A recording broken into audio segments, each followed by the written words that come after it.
Yo, what's up guys, welcome back. Next match, Cross-Banlist Cup. Let's take a look, 2 more matches remaining and then finally the top 16 playoffs, where I guess the tournament finally can, start off, but that's how it always is. So 2 matches remaining here in Group H. First matchup we have Spellbooks, 2013 versus 2020 Adamancipators. I feel one of the best decks ever in this game's history, but reasons why. COVID formats, banlists not being dropped at their usual rate. The format. Helki Fibrex Turbo. So which deck has the advantage? I can definitely agree that in theory Adamancipators should definitely have the advantage over Spellbooks. Again, the more recent decks and the power level of the decks from 2020, the top decks from 2020, and I'm looking at Eltish Synchro or Eltish. But mainly the broken synchro variant, same for Adamancipator. Both kind of follow the same strategy, as in any 2-card combo, and one of those 2 cards being at least one tuner is your full combo. In the case of Adamancipator, that's again due to link cross, you can make your level 6. Forgot its name. The level 6 wind synchro.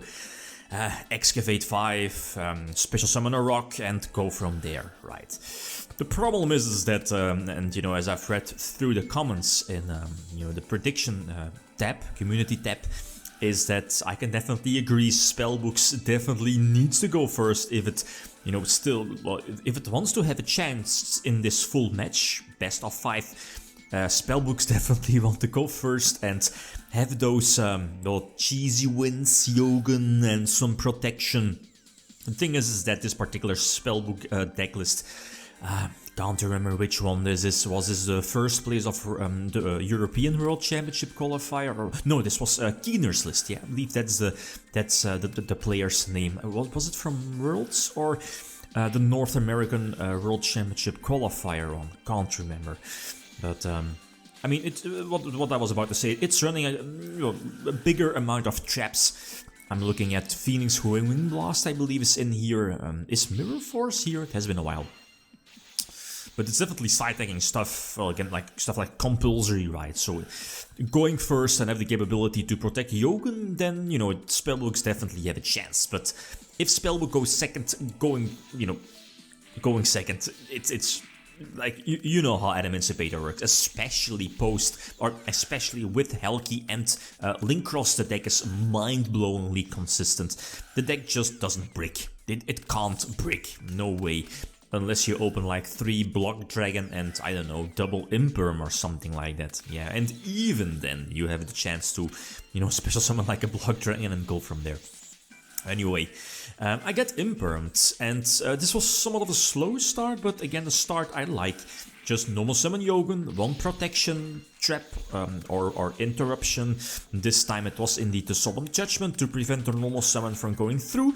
And again, both players are not able to special summon because of Yugioh. So again, I was able to survive the first turn of Adamancipator, and I can finally establish my advantage, right? Blue Boy to get those searches and making sure that I have a Spellbook of Judgment here. Again, the end phase search, which basically sets up my entire next turn. Again, I have Star Hall. Fate is indeed going to get recycled. Also have Eternity. Probably should have banished some either Secrets or Master, depending. Well, in the long run, again, doesn't really matter too much. But most importantly is I need first of all Interruption to interrupt the normal summon, and Compulse is there. Plus, just in case. Not sure which outs are there for Yugioh, but Imperm, I believe 2 copies of Imperm are still the deck, so again, I need another Wisdom, I believe the name is, and there is the Imperm, the second one, right? So again, I believe it's called Wisdom, right, the Forbidden Lens, to make Yugioh unaffected by traps, and next turn, this should be my turn again, normal summon Blue Boy. Well, first of all, you get the beneficial or extra draw, sending back Eternity, I believe the name is. It has been a while, I think there's no reason to go for Judgment. Just normal summon the 3rd Blue Boy and go from there. All the Star Halls will, boost up those spellcasters, I believe, on my side of the field. And eventually, Yugioh will get that nice attack boost. Game number 3, and again going second, so well, the only thing I can hope is that Adamancipators bricks, but again, as I mentioned before, the deck just doesn't brick, and what is it? It's Doki Doki, yeah, Doki Doki. Still has its effect life, and you know, like, preferably I guess you would like discard any level 4 to get the, forgot its name, level 4 tuner for Adamancipators, right? But that's the thing, Helki into Link Cross, that's basically your 1 card level 6 synchro, which now, you know, what's it called, Marcher, right? Again, it has been a while. So Marcher makes your level 6 synchro a tuner, so together with Doki Doki, it's, you know, a level 8 synchro play, and there is the Adamancipator, Dragite, I believe the name is, yeah. And Granite, that's the name, searches Block Dragon, Antidote Block Dragon is a broken card. And that's those 3 searches, basically, you know, 2 extenders being Gigantus, and the other one is the Weeping Idol, I believe the name is. I guess in 2020 you can definitely go for Masquerina and have another extender, or at least go for the Block Dragon that's in the graveyard to give you the Link 3 play during an opponent's turn, you know, going for Unicorn for the interruption, plus having an Appaloosa on field with, I think, 3 negates. And 1 Omni negation in Boral Savage, and then 1 Spell and Trap negation with the Dragite. That's ridiculous. That's really broken, if you ask me. Not too many decks can pump out these kind of fields at like a super consistent base, right? So Spellbooks again going first, and again somewhat of a weak opening, but much weaker compared to last time. And I was yeah, that's the thing, right? Adamancipators like can Psytech, Ash Blossom, Veiler, have triple Imperm, and with this hand, no Judgment, I was like, well, I could normal summon Blue Boy and you know, try to go for Spellbook with Judgment, but if there is any negation, any Imperm, any Ash Blossom, or Veiler or whatever, the game is over. So I'm like, okay, let's go for Yugioh and go from there. Well, I guess, yeah, during my turn, you know, try to use Blue Boy, double Master, that's not fantastic. Well, yeah, in case of Veiler, I guess I could have, you know, used Book of Moon, so, did I have that during my opening turn?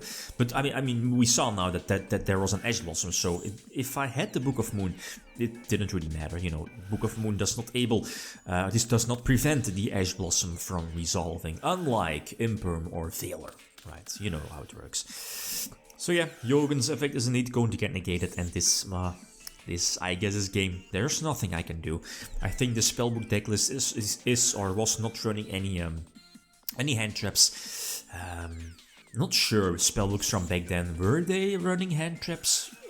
You know, Maxi was at 3, right? I mean, Dragon Ruler format Veilers as well, but I guess Spellbooks definitely wanted to have like stuff to protect Yogun. Wing Blast, Mirror Force, stuff like that, Compulse, to get rid of your opponent's normal summon and go from there, right? But yeah, this is more than enough to attack for games. Spellbooks does take up 1 win, but kinda as expected. Adamancipator winning this one, 3 points, sitting at first place. Yeah, Adamancipator first place, so that at least it will take on Zodiac already in the top 16 playoffs. But next match, the last one here in the top 16 playoffs, we have an important one. The deck that wins this one isn't then going to, it's going to take on Agarpain, you know, like shenanigans, Thunder Shenanigans, featuring, you know, the full Guard Dragon combo. So Performances and Pals versus Dark Warrior. Guys, that's it. Thanks for watching. Feel free to leave a comment or like if you enjoyed the video. Big signing out. Peace.